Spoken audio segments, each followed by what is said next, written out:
हरिओम विद्यार्थियों, मैं महाकाल गुरुजी उपस्थित हूँ एक नए वीडियो के माध्यम से। आप सभी एमपी एडीपीओ के इंटरव्यू की तैयारी बहुत अच्छी तरीके से कर रहे होंगे, ऐसा मुझे पूरी उम्मीद है। आपके इंटरव्यू की तैयारी में हम आपकी प्रॉपर मदद कर सके, इसके लिए हम अपने यूट्यूब वीडियो के माध्यम से आपका कुछ मार्गदर्शन करने का प्रयास करेंगे। उम्मीद करते हैं कि आपको हमारे ये वीडियोज़ अच्छे लगेंगे। अब बातचीत करते हैं इंटरव्यू। तो सबसे मज़ेदार बातचीत की इंटरव्यू में किस बात का ध्यान दिया जाता है, तो इंटरव्यू में बेसिकली देखा जाए तो आपके नॉलेज को तो उतना ज़्यादा चेक नहीं किया जाता जितना ज़्यादा आपके कॉन्फिडेंस को चेक किया जाता है। आपको अपने पूरी तन्मयता के साथ, पूरे लगन के साथ, पूरे एक पॉजिटिव एनर्जी के साथ जाना है और इंटरव्यू फेस करना है और ये उम्मीद करना है कि जो भी हमारे साथ होगा सब अच्छा होगा। एक बहुत अच्छा सा शेर है, क्यों डरे कि ज़िंदगी में क्या होगा, कुछ नहीं होगा तो तजुर्बा होगा। इसी उम्मीद के साथ आपको इंटरव्यू फेस करना है। एक प्यारी सी स्माइल अपने चेहरे में रखना है, जैसे भगवान श्री राम के चेहरे में स्माइल रहती है ना प्यारी सी, वैसी प्यारी सी स्माइल आपको अपने फेस में रखते हुए पूरा इंटरव्यू फेस करना है। और उम्मीद करता हूँ कि यदि आप इतनी छोटी छोटी बातों का ध्यान रखेंगे तो आपका इंटरव्यू बहुत प्रॉपर जाएगा।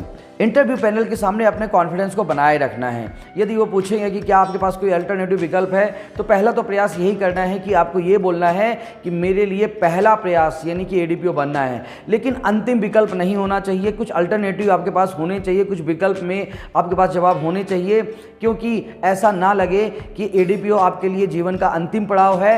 यदि एडीपीओ नहीं बनते तो आपके जीवन कोई मायने नहीं रखता, क्योंकि एडीपीओ सिविल जज का पद यदि आप प्राप्त कर लेते हो तो ये जीवन का केवल एक आपने एक पड़ाव पार किया है, आपका पूरा जीवन यहाँ पे समाप्त नहीं हो जाता है। इसलिए कभी भी अपना अप्रोच इस प्रकार से ना रखें कि यदि एडीपीओ में सिलेक्शन नहीं हो पाता या सिविल जज में सिलेक्शन नहीं हो पाता तो हमें निराश होने की आवश्यकता है। कुछ बेसिक बातों को एडीपीओ में ध्यान रखने की आवश्यकता है। वो कौन सी बेसिक बातें हैं, आज उन्हीं को बहुत ही संक्षिप्त में हम डिस्कशन करेंगे।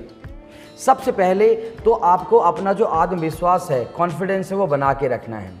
अब सबसे मज़ेदार बात कि आपका आत्मविश्वास कैसे आएगा, तो देखिए बहुत सिंपल सा है कि जैसे मान लीजिए किसी सतह पर एक पेड़ लगा हुआ है। अब पेड़ की जड़ें जितनी कमज़ोर होंगी, जितनी हल्की होंगी, उस पेड़ के बाद उतना कमज़ोर आत्मविश्वास होगा। लेकिन यदि पेड़ की जड़ें थोड़ी गहरी होंगी और मजबूत होंगी, यानी कि आपका नॉलेज बहुत ही गहरा होगा, मजबूत होगा, तो आपके पास ऑलरेडी कॉन्फिडेंस होगा। तो प्रयास करिए कि अपना जो नॉलेज है, अपने बारे में जानकारी, अपने सब्जेक्ट के बारे में बेसिक इन्फॉर्मेशन आपके पास होना चाहिए, ताकि आप फुल ऑफ कॉन्फिडेंस के साथ जो है तो इंटरव्यू फेस करें। दूसरी चीज़ यहाँ पे ध्यान रखिएगा कि इंटरव्यू के दौरान जो है तो किसी प्रकार की हीन भावना से आप ग्रसित नहीं होने चाहिए। हीन भावना से मतलब मैं दुबला हूँ, मैं मोटा हूँ, मुझे इंग्लिश नहीं आती है, इन सब चीज़ों से बहुत ज़्यादा फर्क नहीं पड़ता है। इंटरव्यू में आपकी कम्युनिकेशन स्किल को बेसिकली चेक किया जाता है। इंटरव्यू में ये देखा जाता है कि लोगों से आप किस तरीके से पेश आते हैं, ना कि वहाँ पे आपके नॉलेज को उतना ज़्यादा चेक किया जाता है। तो यहाँ पर किसी प्रकार के अपने इन्फीरियरिटी कॉम्प्लेक्स के तहत बिल्कुल आपको नहीं रहना है, बिल्कुल सहज रहना है। धैर्य और सहनशीलता बनाए रखना है। कई बार इंटरव्यू बोर्ड के द्वारा कुछ ऐसे प्रश्न पूछे जाते हैं कि आपको गुस्सा आती है, आपको खीज आती है, आपको लगता है कि मैं कोई रिप्लाई में कुछ बोल दूं उनको, लेकिन अपने आप को बहुत संयमित रखना है, क्योंकि वो देखना चाहते हैं कि आपके अंदर धैर्य से काम करने की इच्छा शक्ति है कि नहीं है, कि छोटी छोटी बातें में आपको प्रोवोक किया जा सकता है। इस बात को भी इंटरव्यू में ध्यान रखने की। शिष्टाचार का परिचय देना है। शिष्टाचार का परिचय देने का मतलब यहाँ पर ये कहता है कि जब आप इंटरव्यू के सामने जाएँ तो प्रॉपर तरीके से पूछ के जाएँ। यदि कोई प्यून आपके लिए गेट खोल रहा है तो उसको भी धन्यवाद बोलें, और अंदर जाने के बाद आप तब तक खड़े रहें जब तक आपको बैठने के लिए ना कहा जाए। छोटी छोटी बातों को यहाँ पे ध्यान में रखना है आप सभी को। अगला है कि उचित वेशभूषा। अब देखिए वेशभूषा को लेकर के नहीं, क्या पहन के हम इंटरव्यू देने जाएं। यदि एडीपीओ सिविल जज का इंटरव्यू देने जा रहे हैं आप, तो आप white shirt, tie, black coat pant आप प्रेफर कर सकते हैं। बाकी यदि आपको कुछ अलग पहनना है तो आप लाइट कलर के, जैसे आसमानी ब्लू हो गया, जैसे लाइट ग्रे हो गया, इस प्रकार के कोई भी आप तो लाइट कलर के कोई भी शर्ट आप प्रिपेयर कर सकते हैं। कोई चेक वाली, कोई इस प्रकार प्लेन शर्ट पहनिएगा, कोई थोड़ी रंग बिरंगी चेक वाली शर्ट पहनने का अवॉइड कीजिएगा। कोट भी यदि आप कैरी करते हैं तो प्रयास कीजिएगा कि यदि आप ब्लैक कोट पहनते हो ठीक है, नहीं तो नेवी ब्लू या फिर कह सकते हो ग्रे कलर, यानी डार्क कलर के कोट आप पहनते हैं तो वो प्रॉपरली आपके ऊपर जचेंगे भी, और इससे आपकी कैसी पर्सनालिटी हो, बेहतर आप पर्सनालिटी आपकी वहाँ पर रिफ्लेक्ट होगी और उसका जो है तो फ़ायदा आपको मिलेगा। दूसरा, पूरे इंटरव्यू के दौरान अपने को अपना एंथुसियाज्म, अपना उत्साह बनाए रखना है।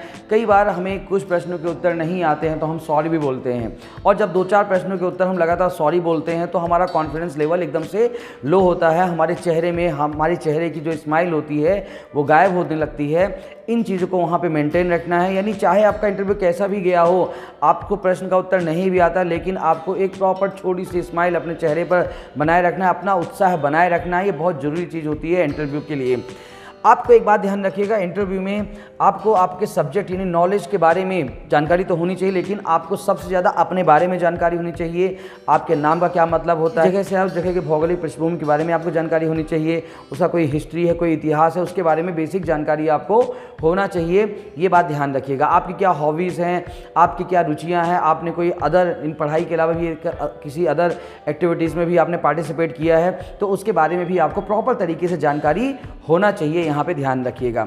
और चूंकि आप लॉ के स्टूडेंट्स हैं, तो लॉ का बेसिक नॉलेज, सामान्य अध्ययन यानी विधि का सामान्य ज्ञान आपको होना चाहिए। देखिए, सामान्य ज्ञान का मतलब कि बेसिक, जैसे सब्सटेंटिव लॉ, प्रोसीजरल लॉ क्या होती है, विधि का एक्चुअल डेफिनेशन क्या होता है, तो एक बेसिक लॉ यानी कि सीआरपीसी, आईपीसी, एविडेंस का बेसिक रोल क्या होता है, संविधान किस प्रकार से हमारे लीगल सिस्टम में पढ़ा जाता है, यानी किसी लॉ का बेसिक नॉलेज आपको होना चाहिए। और इन्हीं सब बातों को ध्यान में रखते हुए आपको इंटरव्यू फेस करना है। हम धीरे धीरे यहाँ पर आपके इंटरव्यू के संबंध में कुछ क्वेश्चन आंसर की सीरीज भी बताएंगे। आईपीसी, सीआरपीसी, एविडेंस के क्वेश्चनों को डिस्कशन भी करेंगे। प्रॉपर तरीके से हम यहाँ पर इंटरव्यू की सीरीज निकालेंगे। मेरा प्रयास रहेगा कि हर दूसरे तीसरे दिन आपको इंटरव्यू सीरीज के तहत वीडियो मिलते रहें और आपको कुछ न कुछ सीखने को मिलता रहे। उम्मीद करता हूं कि आज का इंटरव्यू के संबंध में बहुत ही बेसिक सा इंट्रोडक्टरी लेक्चर मैंने यहाँ पे तैयार किया था, आपको अच्छा लगा होगा। यदि आपको मेरी वीडियो अच्छे लग रहे हैं तो आप मेरे चैनल को सब्सक्राइब कीजिए, लाइक कीजिए, डिसलाइक कीजिए और अपनी बातें हमसे करते रहिए। तो मिलते हैं किसी और वीडियो में। जय हिंद, जय भारत, नमस्कार।